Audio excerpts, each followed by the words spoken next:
വളരെ പെട്ടെന്ന് തയ്യാറാക്കാവുന്ന റവ ദോശയാണ് ഇന്നത്തെ നമ്മുടെ റെസിപ്പി. ഒരു ഗ്ലാസ് ഉപ്മാ റവ എടുത്തിട്ടുണ്ട്. അതേ ഗ്ലാസ്സിൽ അര ഗ്ലാസ് അരിപ്പൊടി, നമ്മുടെ ഇടിയപ്പം പത്തിരി ആണ് എടുത്തിരിക്കുന്നത്. 2 ടേബിൾ സ്പൂൺ മൈദ മാവ് എടുത്തിട്ടുണ്ട്. ഇതിന് പകരം ഗോതമ്പ് വേണമെങ്കിലും എടുക്കാം. ഇനി രുചിക്ക് ആവശ്യമുള്ള ഉപ്പ് ചേർത്ത് കൊടുക്കാം.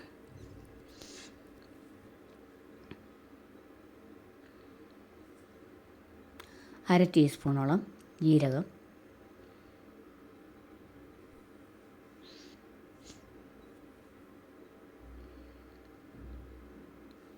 ഒരു സവാള തീരെ പൊടിയായിട്ട് അരിഞ്ഞത്.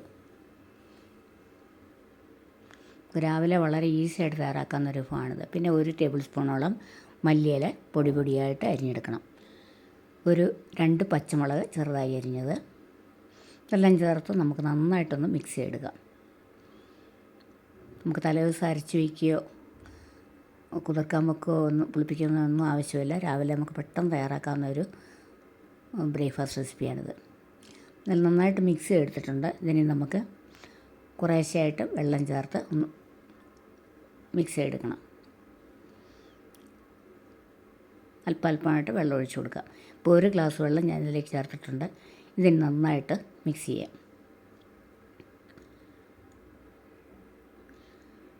നമ്മൾ ഉള്ളിയും മല്ലിയിലേക്ക് എപ്പോഴും തീരെ ചെറുതായി മുറുക്കിയെടുക്കണം.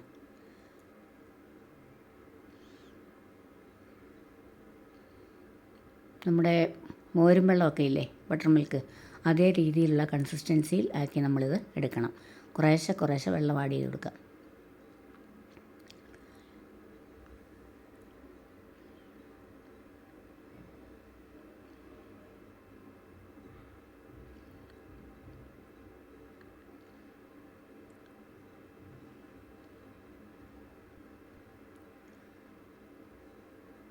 കോരി ഒഴിച്ച് നോക്കിയാൽ നമുക്ക് മനസ്സിലാകും തവിയുണ്ട് ഇത്രമാത്രം വെള്ളം വേണമെന്ന്. ഏകദേശം ഒരു 4 ഗ്ലാസ് വെള്ളത്തോളം വേണ്ടി വരും ഇതിന്.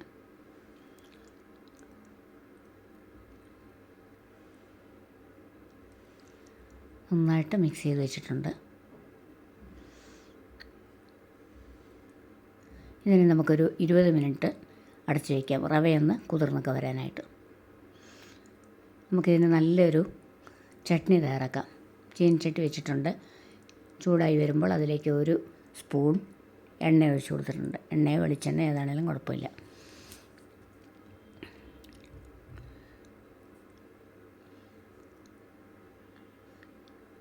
എണ്ണ നന്നായിട്ട് ചൂട് വരുമ്പോൾ നമുക്ക് മറ്റ് ഇൻഗ്രീഡിയൻസ് ഒക്കെ ചേർത്ത് കൊടുക്കാം. അതിലേക്ക് 1 ടേബിൾ സ്പൂൺ കടല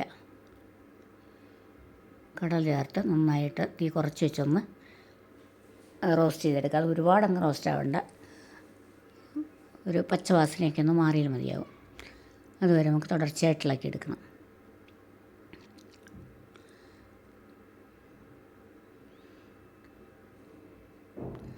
ശേഷം അതിലേക്ക് നമുക്ക് ഉഴുന്ന് പരിപ്പ് ചേർക്കണം. 1 ടേബിൾ സ്പൂണോളം തന്നെ ഉഴുന്ന് പരിപ്പും കൂടെ ചേർത്ത് കൊടുക്കണം. ഉഴുന്ന് പരിപ്പും ചേർത്തിട്ടുണ്ട്. നന്നായിട്ടൊന്ന് ചൂടാക്കിയെടുക്കാം. അതിലേക്ക് 2 മുളക്, എരിവിന് കൂടുതൽ എരിവ് വേണമെന്നുണ്ടെങ്കിൽ നമുക്ക് കൂടുതൽ ചേർക്കാം. പച്ചമുളകാണ് ഇഷ്ടമാണെങ്കിൽ പച്ചമുളക് ചേർക്കാം. അതൊക്കെ നിങ്ങളുടെ ഇഷ്ടത്തിനനുസരിച്ച് ചേർക്കാം.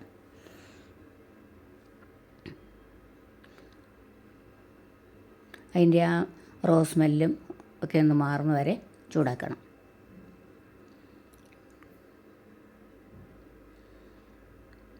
ഒരു ചെറിയ സവാള അരിഞ്ഞിട്ടുണ്ട്. അത് ഉഴുന്നിൻ്റെയൊക്കെ കൂടെ ചേർത്ത് കൊടുക്കുക. ഉള്ളി നന്നായിട്ടൊന്ന് ഒരുപാടങ്ങ് വഴന്നൊന്നും വരേണ്ട ആവശ്യമില്ല, പച്ചവാസന അറിയാൻ മതിയാവും. ഇതെല്ലാം ചേർത്ത് നന്നായിട്ട് വഴറ്റിയെടുക്കുക. വളരെ ഡിഫറെൻറ്റ് ടേസ്റ്റിലുള്ള ഒരു ചട്നിയാണിത്. എല്ലാവരും തയ്യാറാക്കി നോക്കണം.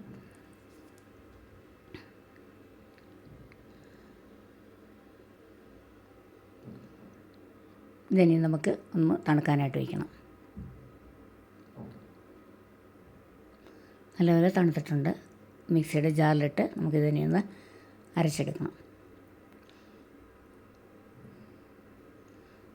ഇതിലേക്ക് ഒരു 2 ടേബിൾ സ്പൂണോളം തേങ്ങ കൂടെ ചേർത്ത് കൊടുക്കണം.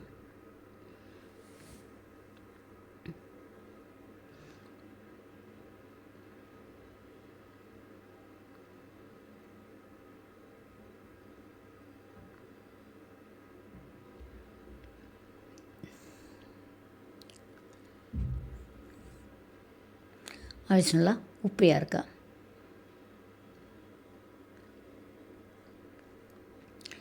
ചെറിയൊരു കഷ്ണം പുളി കൂടുതൽ ചേർക്കേണ്ട ആവശ്യമില്ല. അല്പം പുളിയും ചേർത്തിട്ടുണ്ട്. ഇനി നമുക്ക് കുറച്ച് വെള്ളം ഒഴിച്ച് നന്നായിട്ടൊന്ന് അരച്ചെടുക്കാം.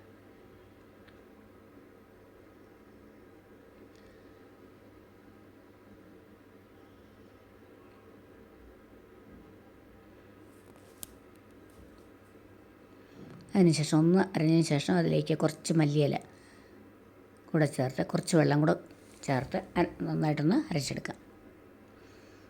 നല്ല ടേസ്റ്റാണ്, സൂപ്പർ ടേസ്റ്റുള്ള ചട്നി ഇതുപോലെ നമുക്ക് തയ്യാറാക്കാം. ഇനി ഇതിന് കടുക് വറുക്കാം. കടുക്, മുളക്, കരിവേപ്പില ഇതെല്ലാം ചേർത്ത് കടുക് വറുത്ത് കഴിഞ്ഞാൽ നമ്മുടെ ചട്നി റെഡി ആയിട്ടുണ്ട്.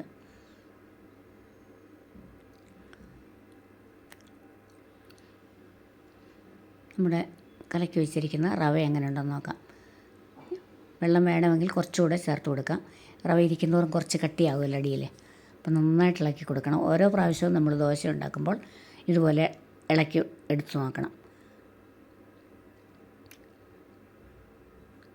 നന്നായിട്ട് ഇളക്കിയിട്ടുണ്ട്.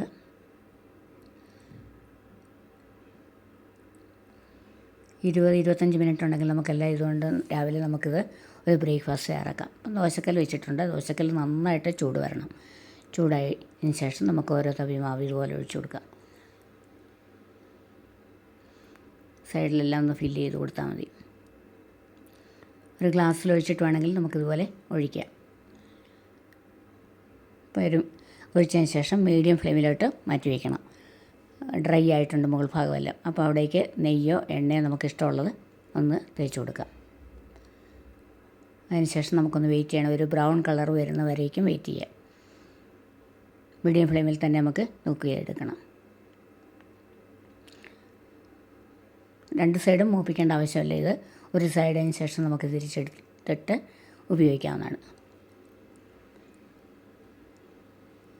ഒഴിക്കുമ്പോൾ മാത്രം നമ്മളൊന്ന് ശ്രദ്ധിച്ചാൽ മതി. ഹൈ ഫ്ലെയിമിൽ വെച്ചതിന് ശേഷം നമുക്കിത് ഒഴിച്ചു കൊടുത്ത് ഇതുപോലെ റെഡിയാക്കാം.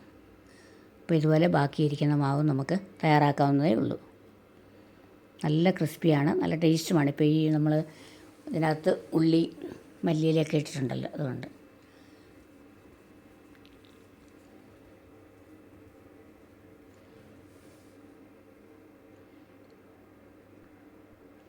അപ്പം നമ്മുടെ വളരെ ടേസ്റ്റി ആയിട്ടുള്ള ദോശ റെഡി ആയിട്ടുണ്ട്. വീഡിയോ ഇഷ്ടപ്പെട്ടാൽ ലൈക്ക് ചെയ്യാനും ഷെയർ ചെയ്യാനും മറക്കരുത്. മറ്റൊരു വീഡിയോയുമായി വീണ്ടും